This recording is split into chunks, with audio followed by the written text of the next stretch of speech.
Hey there folks, and welcome back to another one. I hope you are all doing well. Today we're going to be doing a disassembly video on the Stevens Model 555. Right here in front of me I have a Stevens Model 555E, which stands for Enhanced. So this will be an ejector model. And as always, prior to working on any firearm, ensure that your firearm is unloaded. To begin the disassembly process, we will flip the gun onto its top side. Underneath the forearm, you will have this little spring-loaded piece here. It's a little locking piece. Press in on that spring right there. Lift it out. Use your thumb to push on the front of the forend and rotate it out. And then put that aside. Once you have your forend separated from the gun, lift it up. Press on your top lever. Open the barrels and rotate them out. Now your firearm is disassembled into the main three components of an over-under shotgun. From here, we're going to focus one by one on each of these parts, disassembling them even further right down to the bare bones. To begin, we will be working on the forend piece. Come on the inside of the forend, and you will have 3 screws. The furthest back screw that would be rotating onto the receiver of the shotgun is a male and female screw. So you can put your finger on this one on the outside to kind of hold it in place and unscrew it.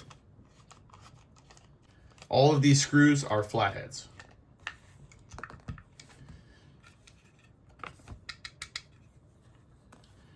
So knock those out there, put them together. That way you know they belong with each other. And then unscrew the second one. This one is just a standard screw. And drop that out. And this whole piece will fall right out. And then lastly, you will want to unscrew this last screw here.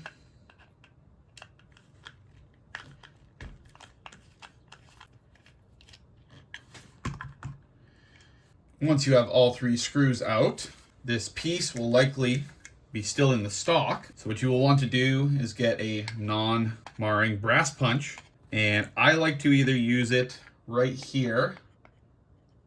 There's a nice little flat surface, or you can also use it on the top of each screw hole and just gently tap it without damaging the threads. So to start, I'm going to do it where I normally do it, on the flat surface there.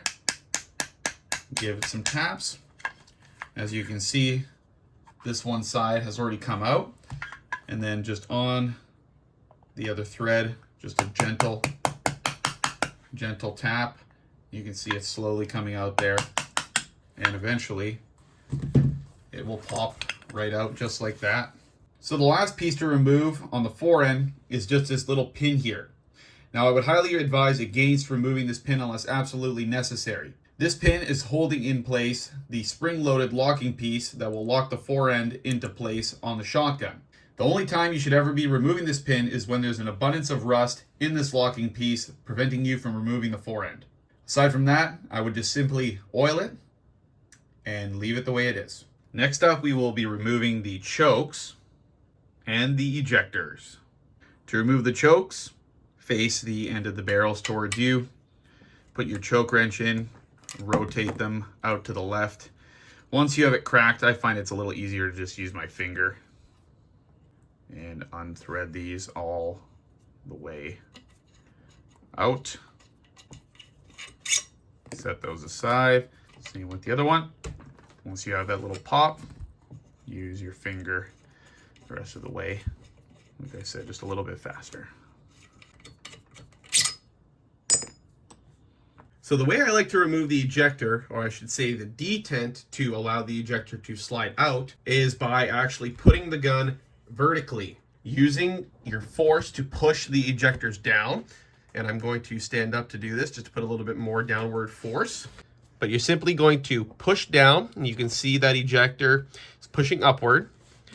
Get your tool, stick it in that hole, push down on that pin, and slide that detent downward. And as you can see, detent came down, and as I release, the ejector falls out, almost, there we go. And then there's the spring, and your little, sort of like a plunger that is going to sit on the back of the ejector face. And now it is out. From here, you're going to want to obviously do some cleaning here. Lots of carbon built up in there. Lots of carbon built up against the ejector, on the back of the face. A little bit of rust on the actual like little plunger piece, and a little bit on the spring itself. Next, we will be working on the rear stock. Come to the recoil pad and unscrew the screws that are located in the recoil pad.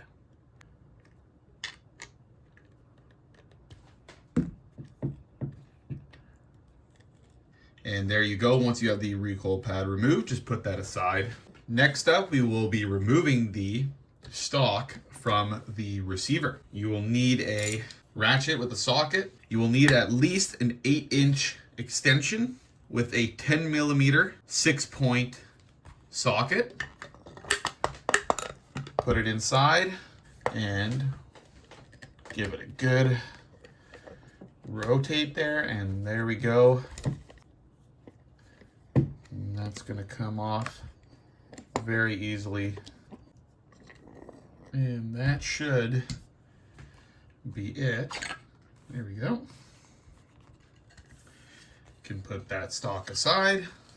And then lastly, we have your receiver. Once you reach this portion of the gun, you're just gonna have an assortment of pins throughout the receiver for different parts in your trigger group, such as the safety, your firing pins, hammers, hammer springs, trigger, and other parts.